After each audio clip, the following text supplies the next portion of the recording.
চীনের সংবাদ যেটা বলছেন সবচেয়ে বড় কথা যে আপনারা জানেন একনেকে কিছুদিন আগে আমরা এই যে চীন একটা হাসপাতাল বানাই দিচ্ছে আমাদের ইয়েতে চট্টগ্রামে 150 বেডের বার্ন হাসপাতাল, সেটা কিন্তু পাশ হয়ে গেছে এবং তারা আগামী শনিবার তারা বাংলাদেশে আসবে, আমার সঙ্গে মিটিং করবে।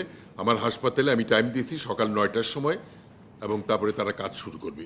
এটা হচ্ছে চীনের সুন্দর। আমি যেটা মনে করি আমরা যদি এই যে সাউথ ইস্ট এশিয়াতে যারা আছি আমরা যদি সবাই একসাথে এই এএমআর কিংবা এই সমস্ত ডেঙ্গি এগুলো নিয়ে কাজ করি, মানে এই যে জলবায়ু পরিবর্তনে যে সমস্ত আমাদের থ্রেটগুলো, আমরা আশা করি যে আমরা একটা কনক্লুড সিচুয়েশন আসতে পারবো। শুধু স্বাস্থ্য মন্ত্রণালয় না, এটা অন্যান্য মন্ত্রণালয় মানে মশা যাতে না হয় সেটার ব্যবস্থা করার। আমাদের স্বাস্থ্য মন্ত্রণালয়ের যেটা প্রস্তুতি সেটা আমাদের প্রচুর স্যালাইন আছে, আমাদের এখন চিকিৎসকরা একদম উপজেলা পর্যায়েও ডেঙ্গি রোগের চিকিৎসা সম্বন্ধে ওয়াকেবল, ডেঙ্গি আমাদের গাইডলাইনও আছে।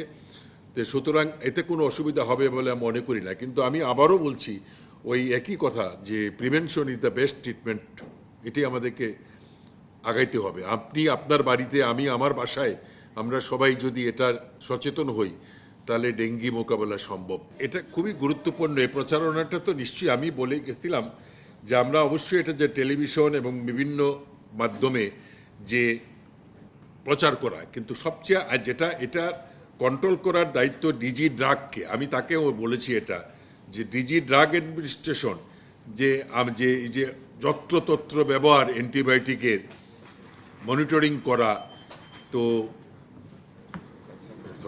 এইগুলোকে আরও জোরদার করা উচিত আমি মনে করি। এবং এটা শুধু পত্রপত্রিকায় দিলে হবে না, আমাদের মানে ক্লোজ মনিটর করতে হবে, তা নাহলে এটা কোনোদিনই বন্ধ হবে না। এবং এটা বন্ধ করতে না পারলে এটার উপকারিতা অপকারিতা দুইটাই আমাদেরকে জনগণের কাছে তুলে ধরতে হবে।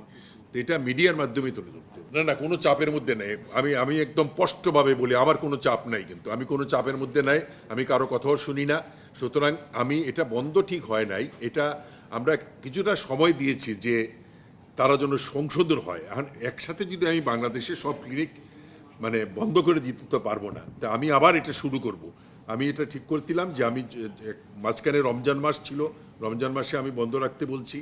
এখন আমি বাইরে গেছিলাম, আমি আবার এই এটা হ্যাঁ না, আমার কাছে যতটুকু আছে ঢাকা না, জেলা পর্যায়ে এটা চলতেছে এবং এটা বন্ধ হবে না। এবং কোনো চাপের মধ্যে আমি যাব না। আমি এই অবৈধ ক্লিনিক কোনো দিনেই প্রশ্রয় দেব না, কোনো দিন। আমি যেটা মনে করি ব্যক্তিগতভাবে যে বাজেট নিয়ে আমাদের উচিত হবে, আমি এই মন্ত্রণালয় থেকে আমি যেটা আমাদের কর্মকর্তাদের সবাইকে আমি যেটা নির্দেশ দিয়েছি যে আমরা সেই প্রকল্পগুলোই নিব যে প্রকল্পগুলো সাধারণ মানুষের উপকার হবে। আমি অহেতুক কোনো প্রকল্প নিব না যেটা আমি প্রকল্প নিয়ে কাজ শেষ করতে পারবো না। সুতরাং আমার নির্দেশই থাকবে আমরা সাধারণ মানুষের উপকারে যে প্রকল্প আসবে সেই প্রকল্পটা নিয়ে আমরা কাজ করব। এবং এটা মনিটর করার জন্য আমি প্রত্যেক মাসে অল্প অল্প করে সবার সাথে কথা বলবো যেন আমি অর্থ বছরে টাকাটা আমি শেষ করতে পারি।